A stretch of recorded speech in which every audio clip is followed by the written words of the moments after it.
Многие думали, что президентские выборы 2020 года станут тихими и предсказальными из-за эпидемии коронавируса. Але как только объявили их дату, 9 жнивня, на сцене з'явились нечаканные персонажи, а агульная колькость претендентов зашкалила. Ці станут выборы подчас чумы, особливыми в истории Беларуси, поговорим сегодня ток-шоу «Кожны з нас». Привитание. Сам день выборов, як и вынікі, не уяўляе цікавасць. Но процессы идут, и изменения, безусловно, будут. Кто такий Віктор Бабарыка? Думаю, за Бабарыкам можа стаяць Расія, Цэпкал — это хутчэй за ўсё праект улады. Мы ўжо бачым спробы навесіць пэўныя ярлыкі. Вось феномен блогера Тихановского. Бачыць у ім нейкага такого кандыдата там ЛНР, ДНР — это неправильно. Оказался наш отец не отцом, а сукой. Мы живем в культуре, в которой от любви до ненависти один шаг.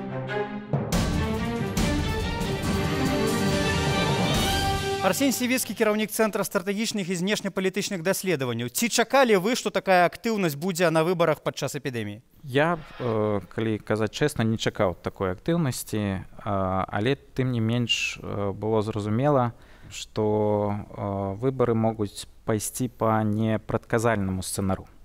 І гэта перш за ўсё звязана з тым, што на сённяшні дзень існуюць як мінімум тры такіх фактара непрадказальнасці. Гэта наступствы эпідэміі каранавіруса, гэта, безумоўна, наступствы новай глобальнай вялікай рэцэсіі і гэта пазіцыя Крамля. Владимир Мацкевич, философ и методолог. Спадар Владимир, вы днями написали в Фейсбуку, что той, кто не цікавіцца гэтымі выбарамі, не мае сэрца, а той, хто іх удзельнічае, не мае мазгоў. Вось пра ўсіх, хто ўжо падаў заявку на удзел, можна сказаць, што яны не маюць мазгоў.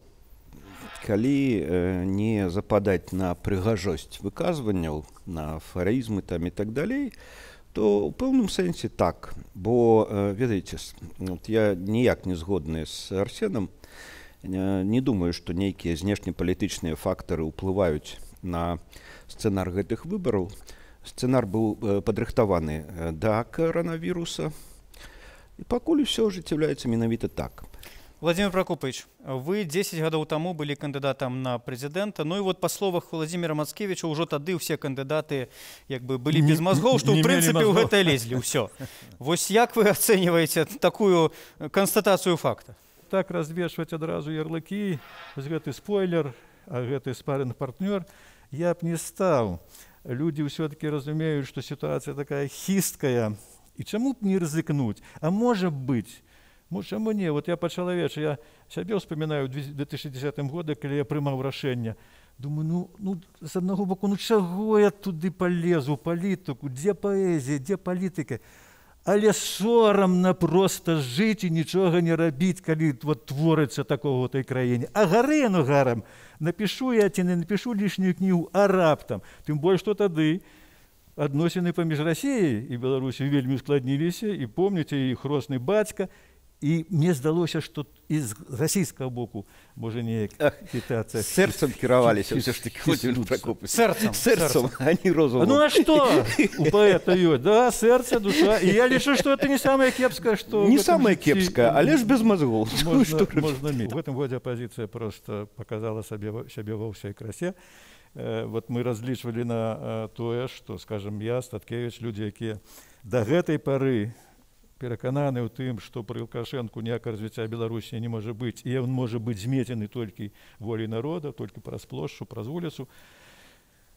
Дык вось гэтага не сталася якраз праз апазіцыю. Мы меркавалі, што Павел Северович будзе кандыдатам, адзіным кандыдатам. Адзіны кандыдат гэта тое, што цяжка не зарэгістраваць, бо ён адзіны, бо гэта падчакаюцца неяк выбары пад корань. І ён закліча, значит, перад галасаваннем, а не пасля, калі ўжо дэ-факта на плошчу, і тады нешта мы можам зрабіць. Гэта не сталася. І пачаўся вось такі мюзікл, вот, такі ў жахлівых дэкарацыях каранавірус. Але і людям, я не скажу, што не цікава, а як же, вон банкір пайшоў, Айчишнік это ж нехта якраз вельмі разумны, это разумней за прафесара, за метадолага у мозгах людзей.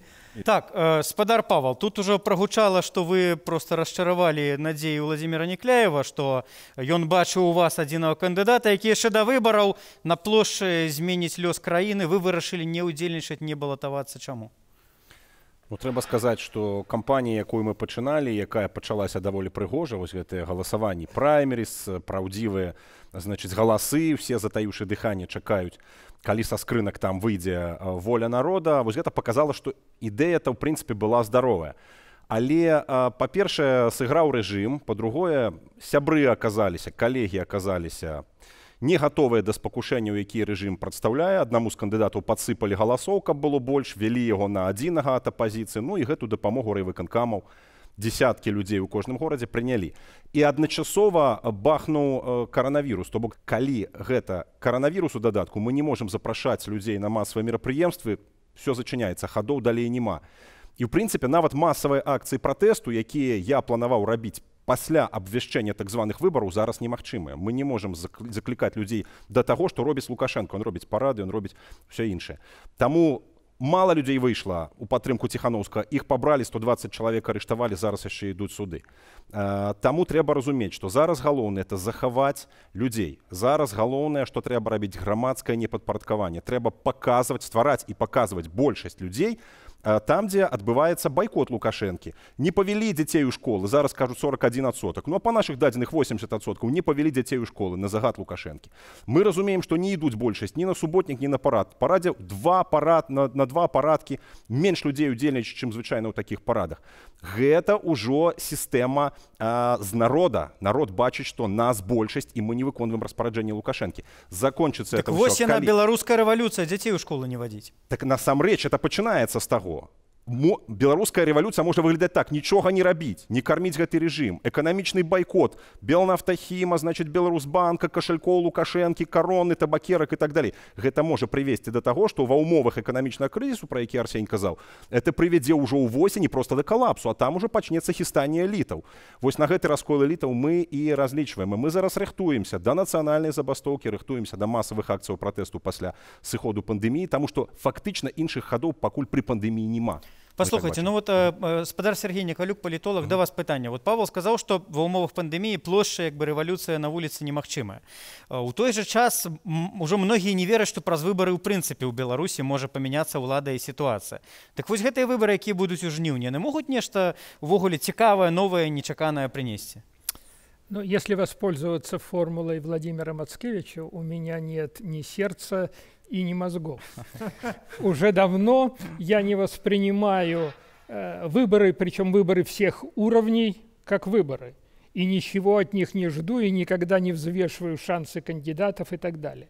Кстати, Александр Григорьевич очень правильно нам регулярно объясняет, что у нас не выборы, а экзамены. Я от себя добавлю, тут важен же вопрос, кто и кому сдает экзамен. Так вот, от себя как политолог я добавлю, что у нас на самом деле каждый раз проходит два экзамена.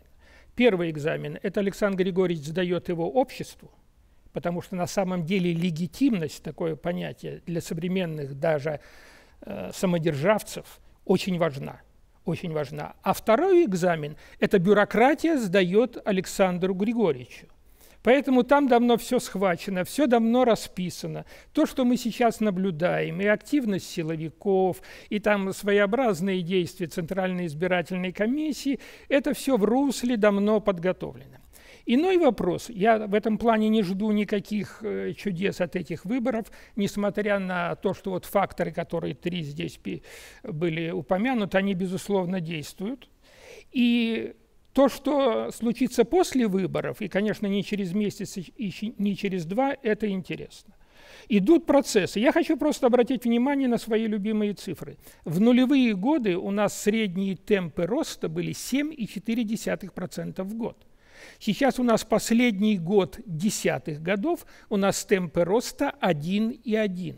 Без всяких коронавирусов. У 7 разов упали темпы росту. Система исчерпала свой ресурс. Она доедает советское наследие. Вот я работал на «Интеграле», там было 35 тысяч работников. Сейчас меньше 5. Вот это потихонечку сужается. И вот эти дополнительные факторы разборки с Россией, как и когда они выстрелят, это другой совершенно вопрос.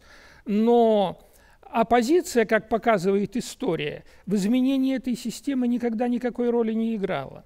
Поэтому я не жду каких-то там лидеров, которые что-то изменят. Это, с моей точки зрения, все несерьезно. Но процессы идут, и изменения, безусловно, будут. Кожны з нас сёння мы говорим про президентские выборы 2020 года. Из-за пандемии коронавируса записываем нашу программу с пустыми трибунами. Закликаем вас заставаться дома, не наведывать публичные места, покуль это все не скончится. Так вот, эта кампания отзначилась тем, что на политической сцене з'явились новые твары, новые персонажи. Арсень, кто такий Віктор Бабарыка? Мы уже бачым спробы навесить пэўныя ярлыкі, прарасійскі кандыдат ці спойлер.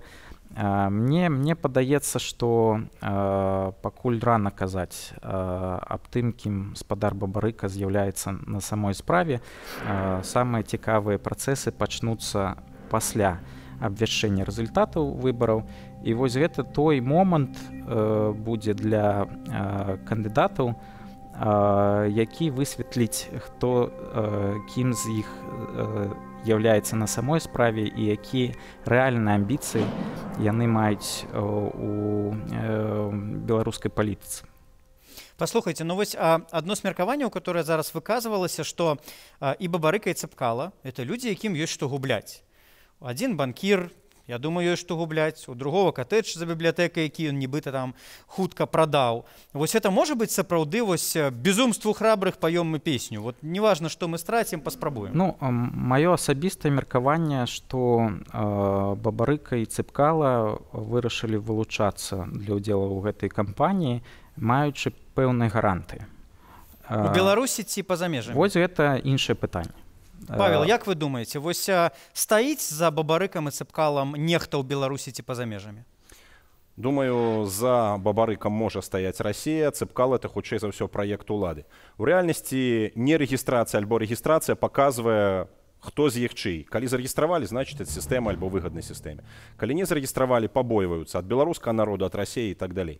У рэальнасці, ці шчыра гэтыя людзі ўдзельнічаюць, можна зразумець з адказу на пытанне. Сябры, Цэпкала альбо Бабарыка, калі вы гатовыя прафінансаваць масавыя мірныя пратэсты, падрыхтоўку нацыянальнай забастоўкі, значыць, все нормально, значыць, вы за Беларусь. Вы звярталіся ўжо да кагосьці з іх з такімі Я пытаннямі? пачакаю, калі яны асэнсуюць тое, што з імі адбываецца. Зараз не рэгіструюць тых, хто з'яўляецца рэальным супернікам, бо это не выбор, это спектакль для того, каб забеспечыць Александру Григоровичу сёмы тэрмін. Абсалютна ясна, ні Ціхановскі, значыць, ні Бабарыка, ні кандыдаты пратэсту Статкевіча просто не прадугледжваюцца у тым сцэнарыі, які ёсць у Лукашэнкі. Іх рэгістраваць не мае сэнсу. Спадар Сергей, ну вот это вот развешивание ярлыкоў, як зараз прагучала, альбо просто наша вось канспіралагічнасць, што мы ва ўсім шукаем там руку Масквы ці не Масквы. Віктор Бабарыка 20 гадоў кіраваў расійскім банкам. І многім это дазваляе казаць, ну а хто ж можа за ім стаяць, як не Расія? Што вы пра гэта думаете? Ну, опять же, учитывая, что я не рассматриваю мероприятия как выборы, меня вообще лично это мало волнует. Но я хочу отметить одну деталь. Советская Белоруссия Бабарыку уже начала, что называется, топить.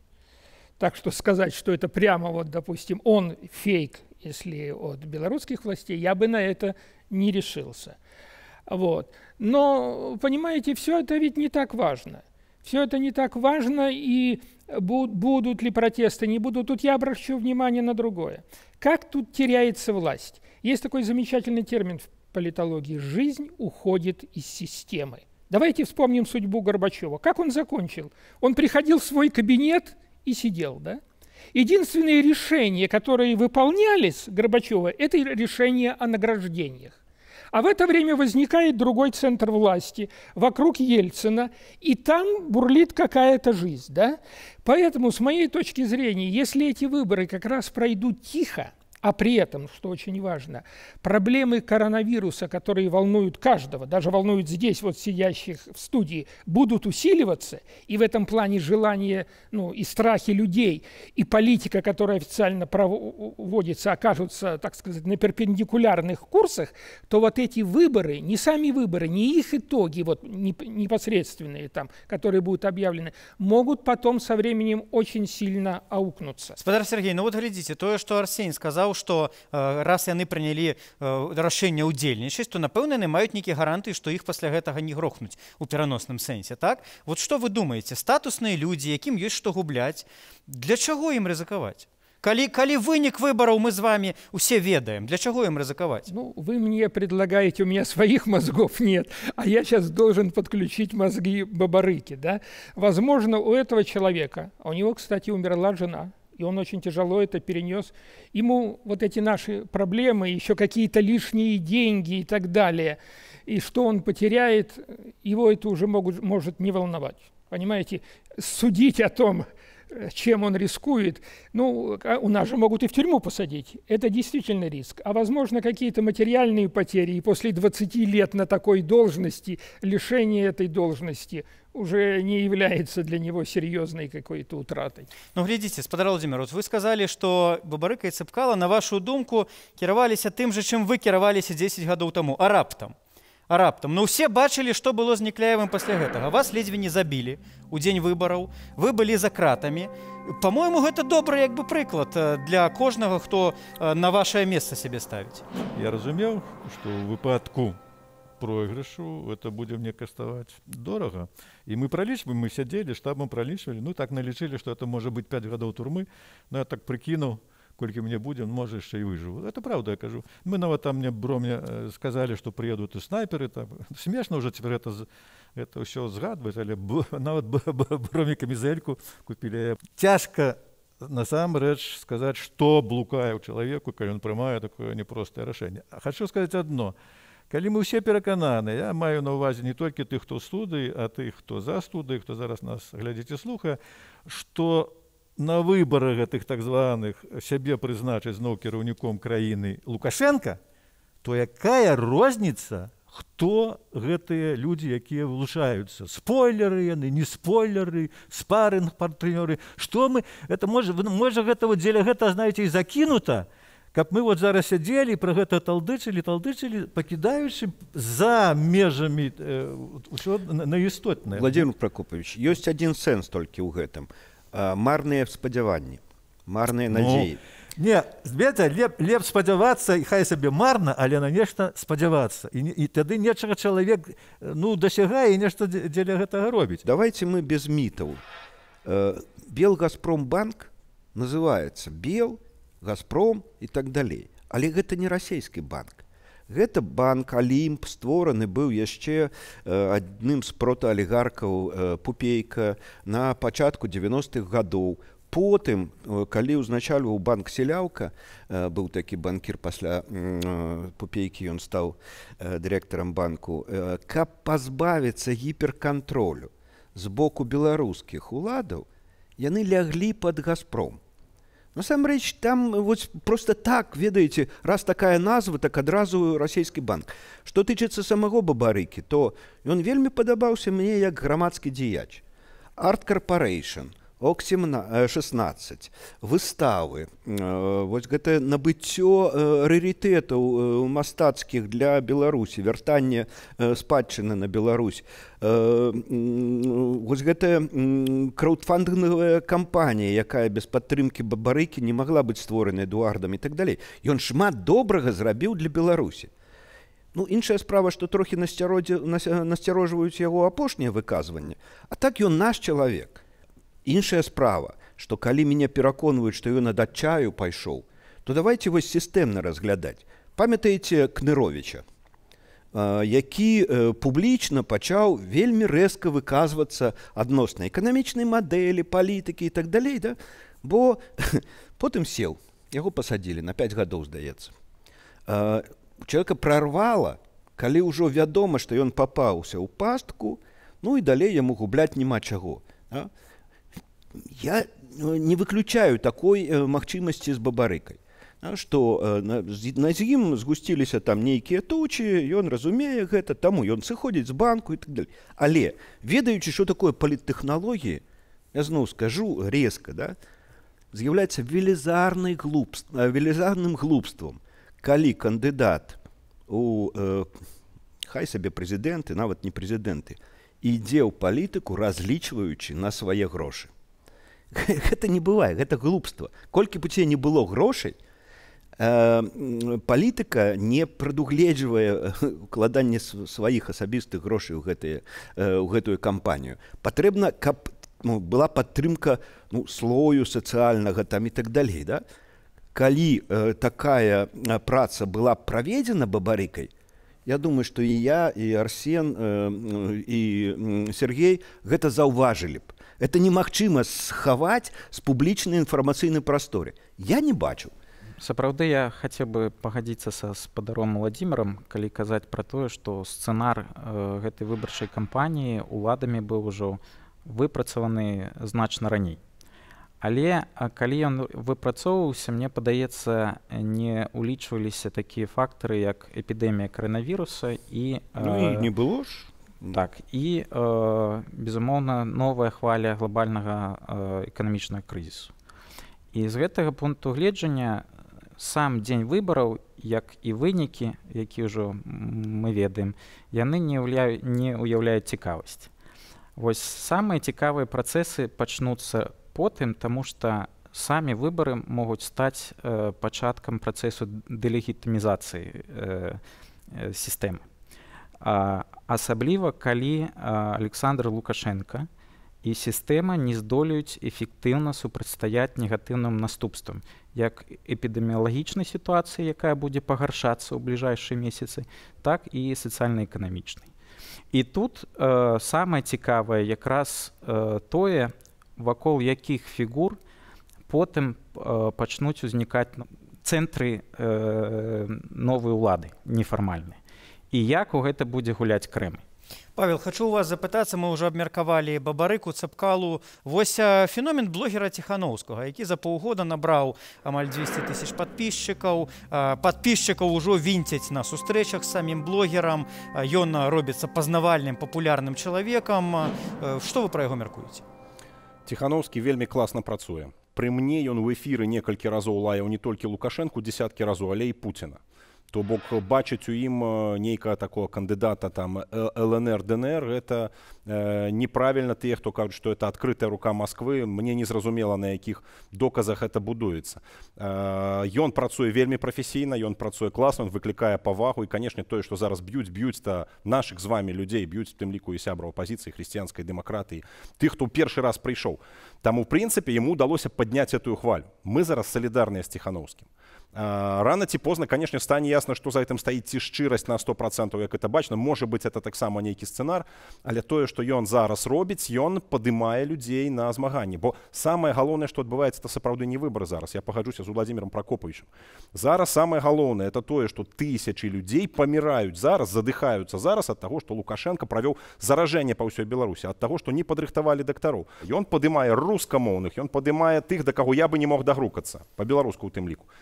Гонар і хвала. Ён это прафесійна робіць і класна робіць. І я думаю, што мы павінны гэта рабіць з ім разам. Вось чаму, напрыклад, там, у мяне стасункі з ім нармальныя, ёсць класныя, хтосьці яго не ўспрымае, адразу кажа, не наш. І такіх людзей даволі шмат. Павел, калі пасля выбараў, як сказаў Арсень, пачнуцца працэсы, калі вакол кагосьці будуць гуртавацца людзі, вы гатовыя сваімі палітычнымі амбіцыямі як бы забыцца пра іх і далучыцца да любога, вакол каго будуць гуртавацца людзі? Калі гэтыя людзі будуць гуртавацца на ідэі незалежнай Беларусі, абсалютна, безумоўна. Можа быць, прыйшоў канец сістэмнай апазіцыі, толькі нейкі новы чалавек можа нейкую движуху пачаць? Ну, понятие нового человека, оно в политике было всегда важно. И еще когда он приходит как-то так незаметно. Я напомню свой любимый роман, это роман Достоевского «Бесы», и там была такая фраза: «И понимаете, он скрывается». Вот такой некий тайная такая фигура, которая появляется. Но надо, когда мы сейчас говорим о поддержке, надо понимать, что это некоторым образом диффузная поддержка. Это вот сидит человек на диване, его спрашивают: вы поддерживаете Сидорова? Поддерживаю. Ну и что дальше? Понимаете, от такого вида поддержки до каких-то совместных действий дистанция огромного размера. И здесь главное, если многие ждут, чтобы ее преодолеть, это должно резко ухудшиться, так сказать, экономическое положение, это глубоко неверно. Почему изменился Советский Союз при Горбачеве? Да? Потому самое главное, что должно, это появиться надежда. А в том случае надежда это стала исходить от первого лица государства. Ну, кому еще доверять, да? Ведь он был организатором этих процессов. И вот эта надежда в считанные буквально годы развалила державу, в которой только армии было 5,5 миллионов человек. Понимаете? А просто ухудшение материального положения, оно ведь действует обратно. Оно загоняет людей, концентрирует все их усилия просто на проблеме выживания. И коронавирус в этом плане тоже способствует, так сказать, атомизации общества. Другое дело, что эпидемии приходят и уходят. А тот, кто потеряет близких людей, он это не забудет никогда. И вот как эти потери будут связаны с государственной политикой, ведь что важно в коронавирусе, да, и в тех процессах, эту политику, какая бы она ни была, мы видим во всем мире, проводят государства. И поэтому мы смотрим, что в одних странах, например, во Франции, рейтинг президента растет. Каков рейтинг у Лукашенко, мы напрямую сказать сейчас не можем, но мы можем только предполагать. Но ведь дело не в том, какой рейтинг. Если он реально упадет и с ним будет связано, то получится, как в стихотворении Галича. Да? «Оказался наш отец не отцом, а сукою».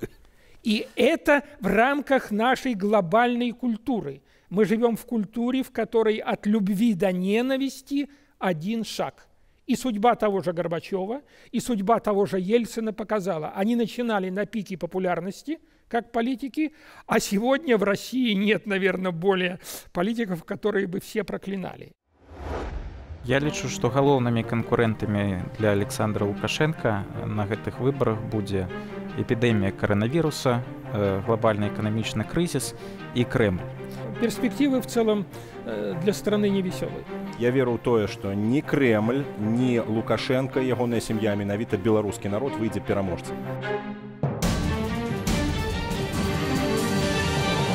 Ток-шоу «Кожны з нас». Сёння мы говорим про президентские выборы 2020 года. Былога офицера Министерства внутренних справ, сёння кіраўніка партии АГП называют прадстаўніком такой старой классичной оппозиции. Спадар Миколай таксама зарегистрировался на кандидата у президента, и сёння ён у нас у студии.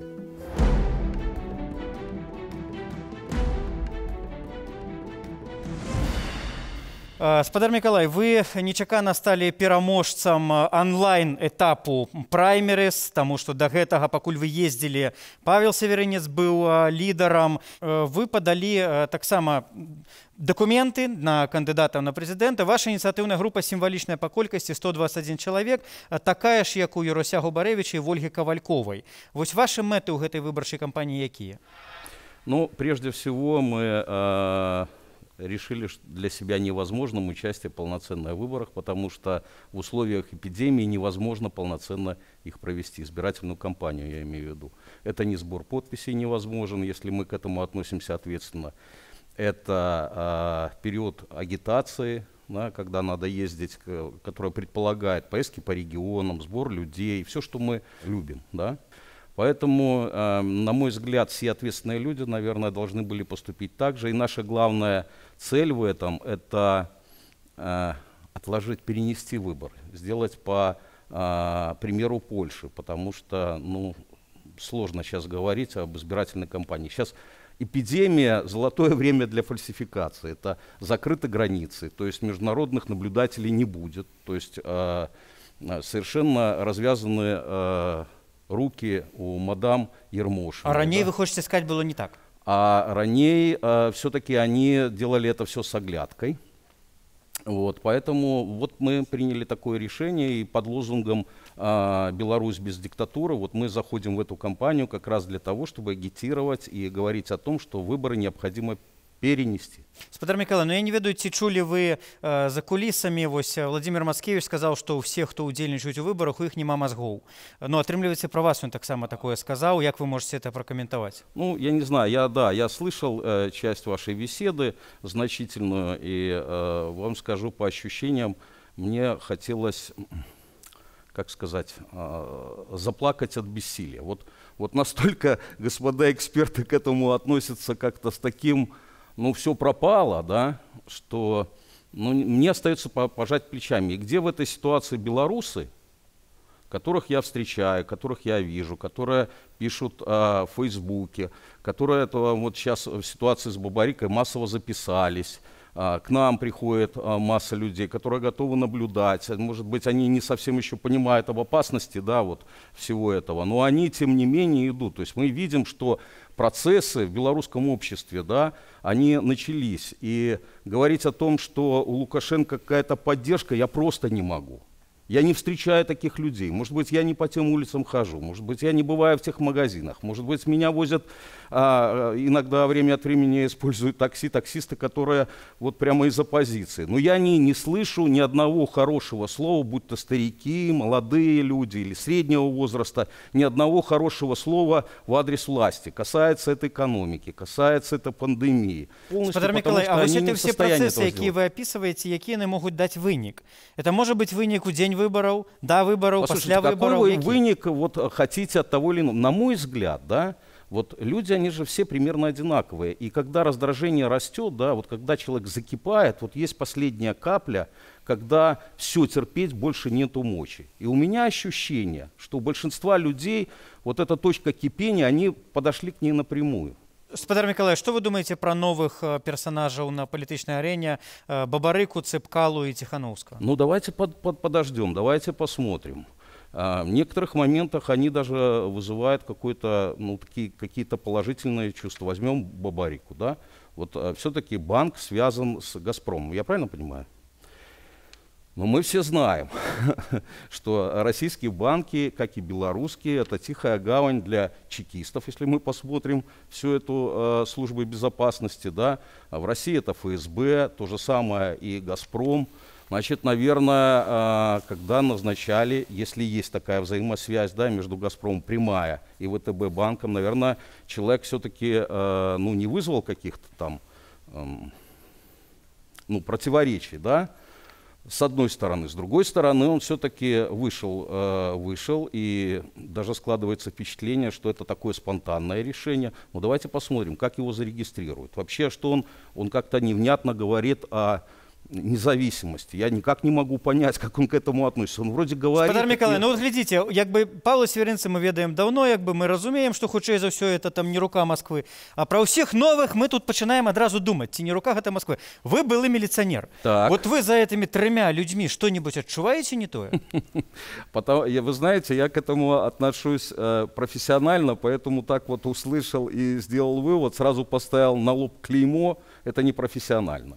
Поэтому я предлагаю все-таки посмотреть и, во-вторых, послушать. И все станет понятно вот буквально в течение месяца. Мы сразу начнем понимать, кто за ним стоит, какие люди, чего он добивается, чего бы он хотел, каких взаимоотношений он ждет с Россией. Либо эту карту подписать, либо наоборот вот за независимость и денонсировать союзный договор. Мы все это увидим. Так или иначе перед ними будут вставать вопросы, и они будут на них отвечать. И, наверное, было бы правильнее, если кто-то из них хочет широкой поддержки, было бы правильно говорить о том, что все эти вещи какие-то давать обязательства на этот счет, чтобы ни у кого не было сомнений. А пока, конечно, люди новые, сомнения есть. Спадар Владимир, вот Миколай Козлов сказал, что мы тут сумму нагнали, что якби просвету нема, надеи нема, вот якби у таким ключе да, говорим. Да. Вы недавно в интервью так само сказали, что час у политицы для вас это страченный час.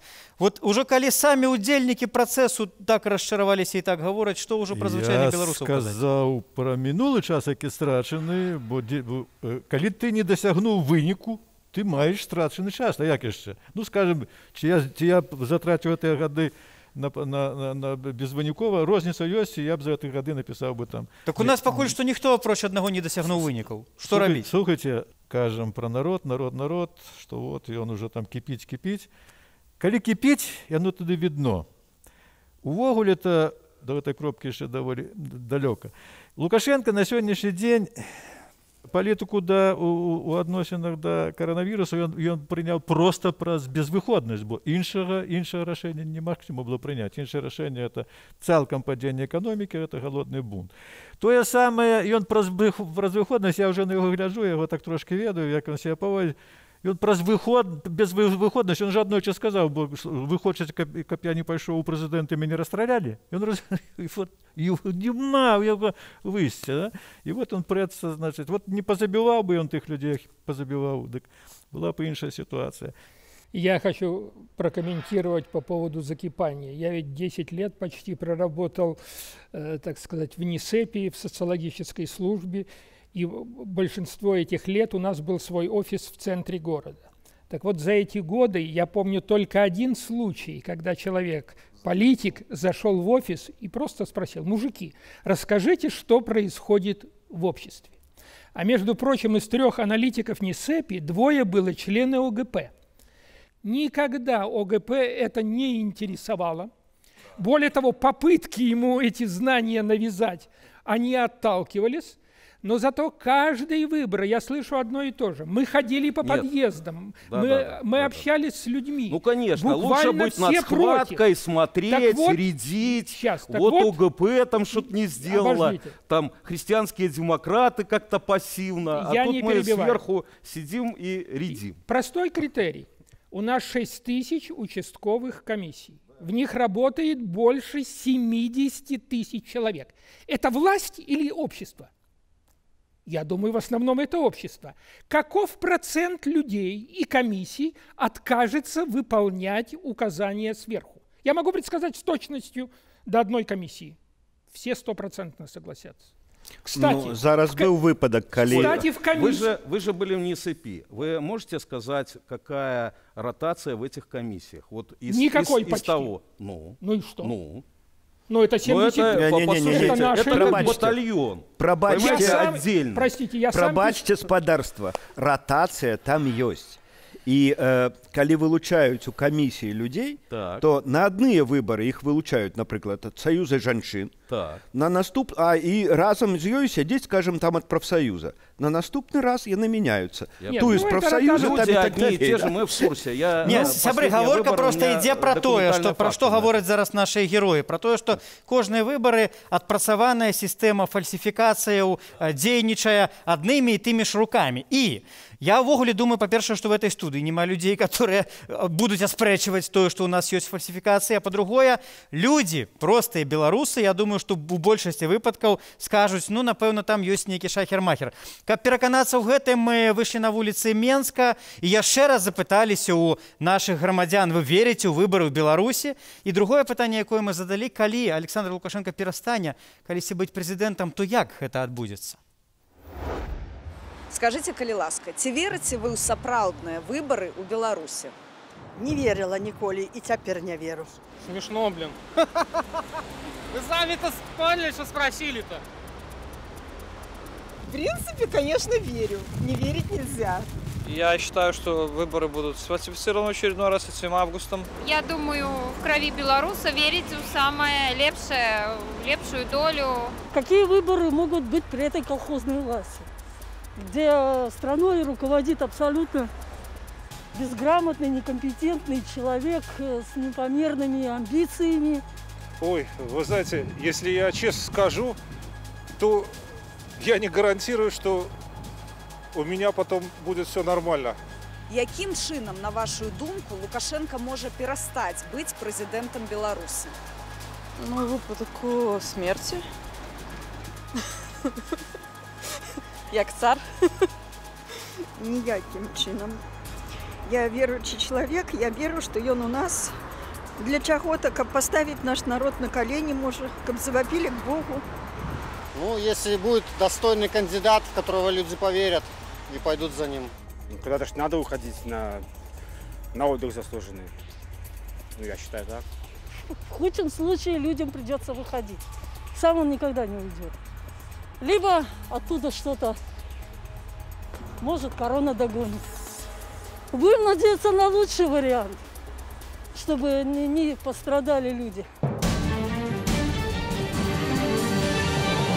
Бачыце, беларусы, як надзелі маскі, троху пасмялелі, дарэчы, у адказах у вулічных апытанках, бо раней многія казалі, не магу вам нешта сказаць. Паслухайце, ну добра, вот мы з вами гаворым, што ў выніку выбараў наўрад ці Александр Лукашенко перастане быць прэзідэнтам Беларусі. Арсень, у выніку чаго это можа ўсё-таки адбыцца? Ну, вы ведаеце, у меня ёсць такое ўражанне, што сам Александр Лукашенко апошнія гады задумваецца пра тое, каб забяспечыць ці пачаць транзіт улады, пераразмеркаваць паўнамоцтвы і паціхоньку сыходзіць на другія ролі. Па тым заявам, якія ён рабіў, мне гэта нагадвае той сцэнар, па якому транзіт улады адбыўся ў Казахстане. Перадача улады пэўным інстытутам, пры тым, што ён будзе захоўваць пэўныя правы, перш за ўсё правы вета на тыя ці іншыя рашэнні, будзе захоўваць сімвалічны ўплыў.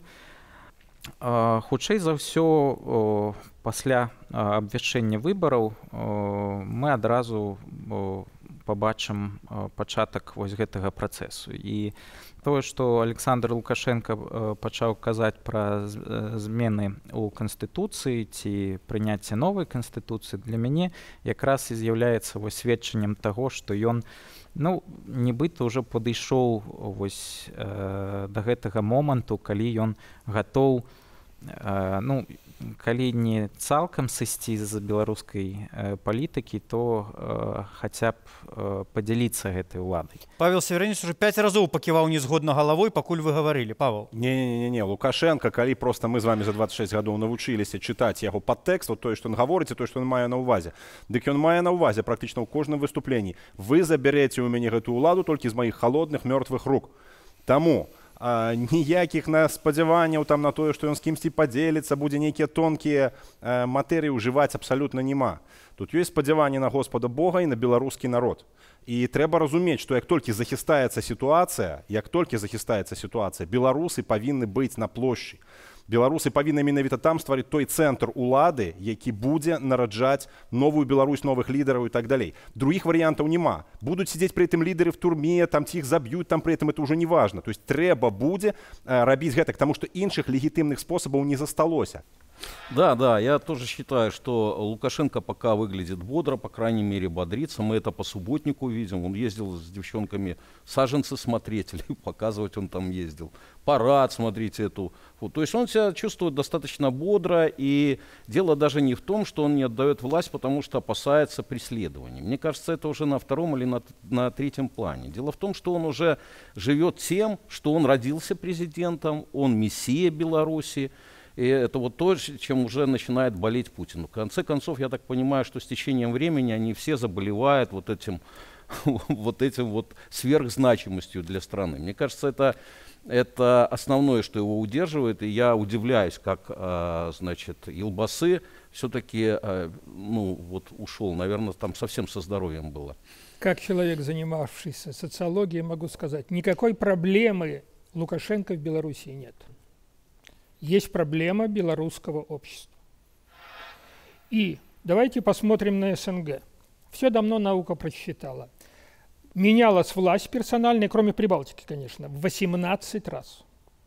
При этом 2 раза она менялась в результате смерти первых лиц. Да? Причем это были страны Узбекистан и Туркменистан, где власть была еще пожестче. И все говорили, вот как же, все на нем замкнуто.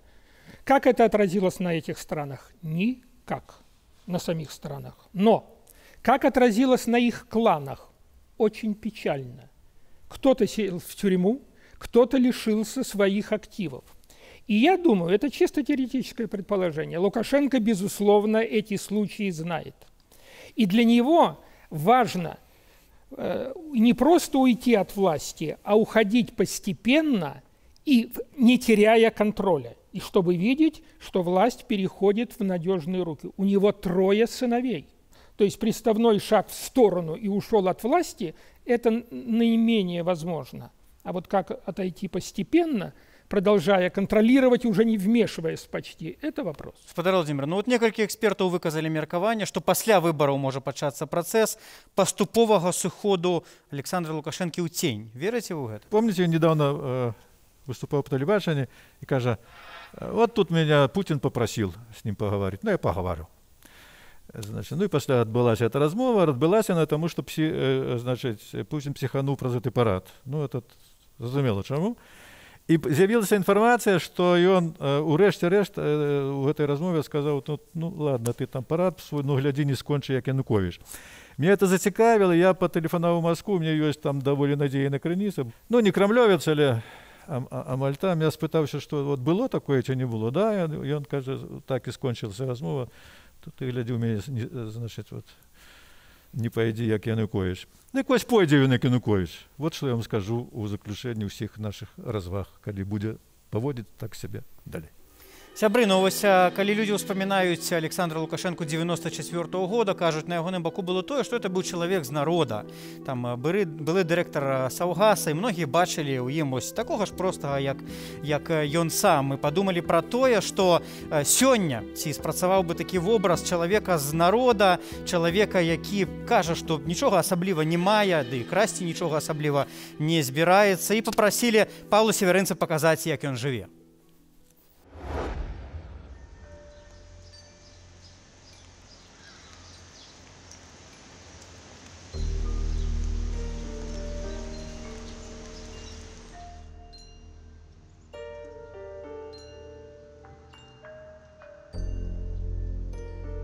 Мы у мяне дома. Гэта двухпакаёвая кватэра у Менску. Мы яе здымаем. Гэта пакой Волечкі і Францішка. Дзіцячая ў нейкім сэнсе, можна сказаць. Гэта кухня. Кухня звычайная, але аформленая яна незвычайна. Так, мой працоўны пакой, ён жа кабінет, можна сказаць. Тут стол, маё працоўнае месца. Ну, а вось тут у гэтым куце мае кнігі. Паколькі я пісьменнік, з кнігаў і жыву. Ні кватэры, ні машыны, ні лецішча я не маю. Грошы я зарабляю як пісьменнік. До пандэміі магу сказаць, што было недзе парадка $600, напэўна, ў месяц. То есть ніякіх зберажэнняў у нас няма.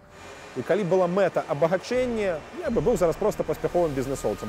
Але я разумею, што ў мяне расце сын. Я не хачу, каб ён жыў у краіне, дзе беларускую мову будуць сціскаць, дзе яго самога за праўдзівае слова могуць пасадзіць у турму. Я хачу бачыць гэту краіну іншай. І гэта ёсць мой інтарэс. І, в прынцыпе, для мяне ёсць абсалютна відавочна. Калі чалавек ідзе ва ўладу з мэтай абагаціцца, нічога не будзе добрага.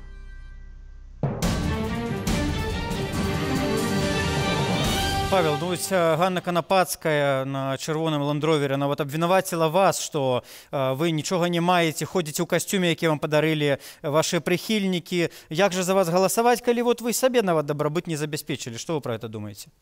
Ну, нам нармальна. Мы некалькі разоў з Волечкай абмяркоўвалі, як так жыць. Нам нармалёва на ежу хапае. Дзесьці дапамагаюць сябры, ўсё астатняе ёсць, і дзякуй Богу, таму што мэты вышэй. Вот Зенон Пазняк у свой час на пытанне, ці ёсць у яго ізноў жа лецішча, машына, там ці нейкая шыкоўная кватэра, сказаў: гэта вышэй за мае магчымасці і гэта ніжэй за мае інтарэсы. Гэта ніжэй за мае інтарэсы. Мой інтарэс — это незалежная Беларусь. Ну вот як вы думаеце, для нашых з вами землякоў, якія вельмі практычныя людзі, вот хто для іх больш перспектыўны кандыдат? Павел Северынец, у якога няма кватэры, машыны, альбо Бабарыка, у якога, я думаю, ўсё ёсць? Мы паглядзім. У рэшце-рэшт, я думаю, што вызначаюць не грошы, не ўзровень дабрабыту, вызначае ідэя. Ідэя незалежнай Беларусі, за якую 25 гадоў змагаюся, я думаю, што яна вартая таго, каб у рэшце-рэшт быць падтрыманай дзеля таго, каб перамагчы. Спадар Сергей, ну вот вы як вопытны сацыёлаг. Вось партрэт звычайнага беларуса. Хто яму будзе бліжэй? Багаты кандыдат альбо кандыдат без копейки за душой? Вы неправильно ставите вопрос. Во-первых, для того, чтобы такой вопрос возник в головах обыкновенного белоруса, место наверху и в голове этого человека должно освободиться. Пока оно занято, и занято тем, кому они считают нормальным, это все разговоры ни о чем. Человек, когда это место освободилось, должен не просто какую-то идею высказать, он должен показать, что он способен ее, так сказать, реализовать. Причем это идет на 98% не на уровне разума. Вот вспомним Александра Григорьевича, да, вспомним покушение на него, вспомним порванный пиджак его и так далее. Эти самые борьба с коррупцией, он предстал как боец. Так его восприняли, бойцом. И поэтому та часть, конечно, он выражал идею растерянных людей, людей советских по своей сути, растерявшихся перед этой неопределенностью рынка и демократии. И им захотелось обратно. И этих людей в Белоруссии на тот момент, 1994 год, было большинство.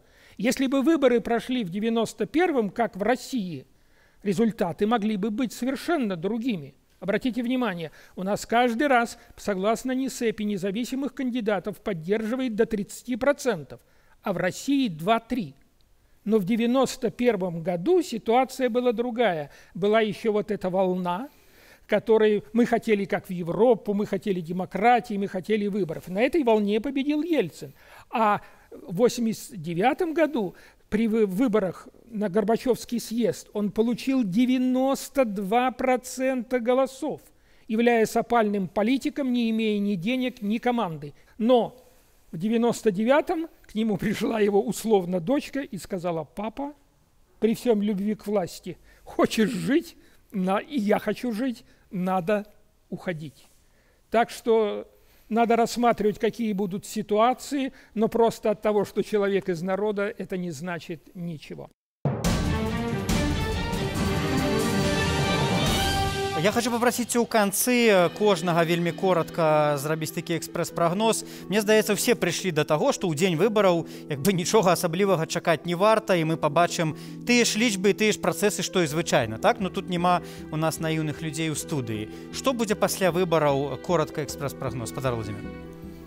Я ўвогуле ніколі не раблю прагнозаў. У мяне была прапанова. Гэтыя выбары трэба байкатаваць. Гэта супадае з большасцю у грамадскім меркаванні. Ніхто не верыць у гэтыя выбары, ніхто не хоча.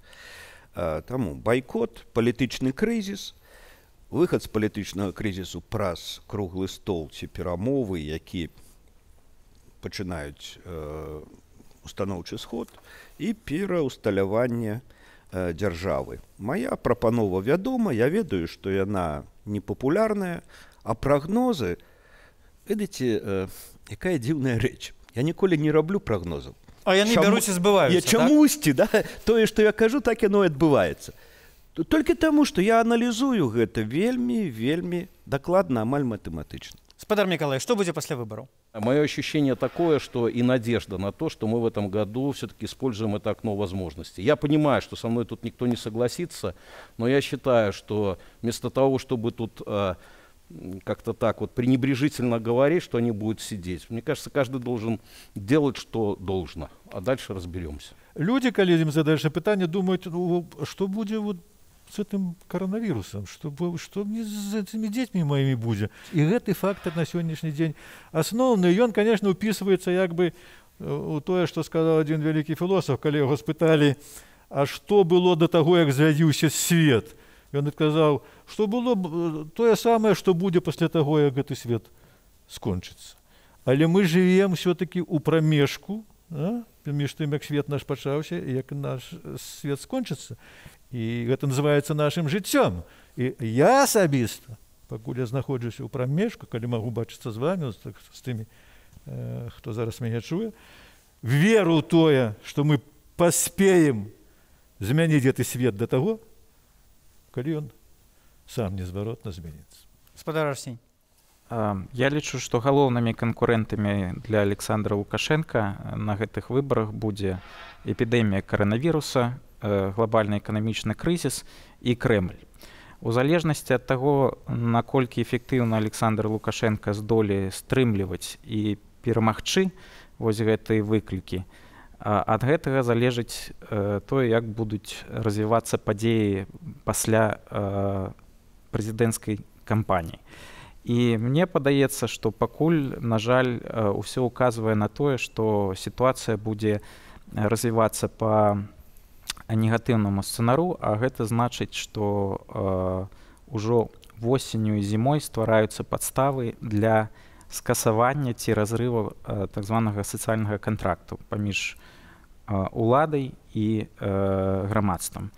І вось у гэты момант, калі пачнецца дэлегітымізацыя ўлады, будуць адбывацца самыя цікавыя працэсы, асабліва з-за таго, што мы бачым, што хутчэй за ўсё Расія выкарыстае вось гэтую нестабільнасць, каб умешаться во внутренние процессы. Я думаю, сами выборы пройдут так, как власть запланировала. Непосредственно после них ничего не произойдет. Напомню последнюю цифру. За первый квартал у нас доходы увеличились на 7,1%. Вот. А вот то, что говорил Арсений, плюс еще все прежние грехи, так сказать, этой системы, они будут нарастать. В конце концов, это может традиционно закончиться полным распадом государства, как это было, кстати, 2 раза в прошлом веке. В какие сроки? Ну, тут масса внешних факторов, в том числе в данный момент, конечно, главный фактор – это коронавирус. Никто не знает, до какой амплитуды он дойдет, какие будут последствия ближайшие социальные от него, но перспективы в целом для страны невеселые. Большасць беларусаў не будзе удзельнічаць у тым спектаклі, які зараз ладзіць Лукашенко пад назвай «Выбары». Пасля гэтага спектаклю афармлення 7-га тэрміну пачнуцца пратэсты і забастоўкі. І я веру ў тое, што ні Кремль, ні Лукашенко, ягоная сям'я, менавіта беларускі народ выйдзе пераможцам з той барацьбы, якая пачнецца. Бачыце, сябры, пакуль адны абмяркоўваюць в інтэрнэце, хто будзе супернікам Лукашэнкі, Цапкала, Бабарыка альбо Мікалай Казлоў. Эксперты мяркуюць, што ёсць і іншыя супернікі, гэта эканамічны крызіс, Кремль і новы супернік – гэта каранавірус. Ці могуць выбары падчас чумы стаць іншымі, стаць асаблівымі гісторыі Беларусі, пабачым ужо даволі хутка. Беражыце сябе. Гэта было ток-шоу «Кожны з нас». Да сустрэчы.